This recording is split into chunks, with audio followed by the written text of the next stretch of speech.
গাজীপুরের শ্রীপুরে কাঠ চুরি নিয়ে সংঘর্ষে বনদস্যুদের হামলায় ফরেস্ট গার্ড ফারুক গুরুতর আহত হয়েছেন। রাথুরা বিট কর্মকর্তা শেখ ইমদাদুল হোসেন জানান, বুধবার রাতে রাথুরা বিট এলাকায় বনদস্যুরা দা ও করাত নিয়ে ফরেস্ট গার্ড ফারুকের উপর হামলা চালায়। এতে তার বাম হাতে গুরুতর জখম হয়। আহত ফারুককে প্রথমে শ্রীপুর উপজেলা স্বাস্থ্য কমপ্লেক্সে নেওয়া হলে অবস্থার অবনতি হলে তাকে গাজীপুর শহীদ তাজউদ্দিন আহমেদ মেডিকেল কলেজ হাসপাতালে স্থানান্তর করা হয়। বর্তমানে তিনি সেখানে চিকিৎসাধীন আছেন। এ ঘটনায় রাথুরা বিট কর্মকর্তা বাদী হয়ে শ্রীপুর মডেল থানায় একটি অভিযোগ দায়ের করেছেন। থানার অফিসার ইনচার্জ আব্দুল বারিক জানান, অভিযোগ তদন্ত চলছে এবং দোষীদের গ্রেফতারের অভিযান অব্যাহত আছে। গাছগুলো তো নিতে হবে, বর্ষা হয়ে গেছে, একবারে সকাল হয়ে গেছে। তখন আমি একা গাছের কাছে দাঁড়ায় আছি, তো ওইদিকে একটা লোক আসতেছে, আইসেই আমাকে করার দিয়ে ফেস মারছে, কোন শালায় তোকে খবর দিচ্ছে, বুঝছেন না? তখন ওই পাশাপাশি করে আমার হাতে লাঠি ছিল, আমি এক হাতেই একটা বাড়ি দিছি, কিন্তু করার দিয়ে কাটার পরেও আমি কিন্তু তার সাথে লড়াই করছি, কিন্তু ওর নিয়ত ছিল করারটা মাথায় বাজানো, মাথায় যেখানে কাটছে।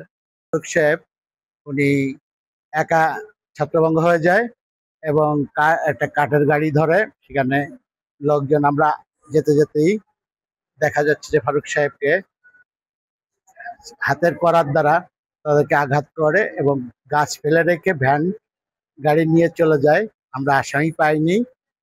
বাধা দেয়, বাধাদের কারণে উনি ওই গাছের যে গাছ কাটার সরঞ্জাম করার দ্বারা আহত হয়। আহত হওয়ার পরে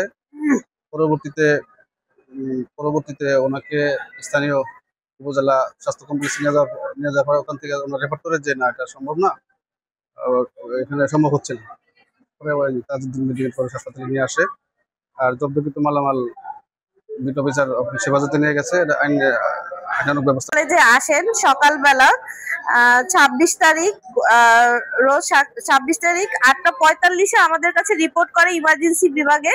সেখান থেকে আমাদের কাছে সার্জারি বিভাগে এসে পৌঁছায় 11:40 এবং তৎক্ষণাৎ আমরা কর্তব্যরত চিকিৎসক তাকে যথাযথ চিকিৎসার মাধ্যমে তার প্রাইমারি চিকিৎসা দেয় এবং এর পরবর্তীতে তাকে অপারেশন থিয়েটারে নিয়ে গিয়ে তার সার্জিক্যাল টয়লেটিং করা হয়। যেহেতু ওখানে জখম থাকে, সেই জখমটা সার্জিক্যাল টয়লেটিং করা হয় এবং বাম পাশে জখমে ওখানে যত ব্লিডিং পয়েন্ট ছিল ওগুলা সিকিউর করা হয় এবং রক্তপাত বন্ধ করা হয়। বর্তমানে রোগী স্টেবল আছে এবং আমরা তাকে একটা প্লাস্টার দিয়ে দিয়েছি হাতে, যাতে এটার রক্তপাত কোনো ধরনের শুরু না হয় এবং তাকে এক্সরের জন্য অ্যাডভাইস করা হয়েছে। বর্তমানে রোগী ভালো আছে।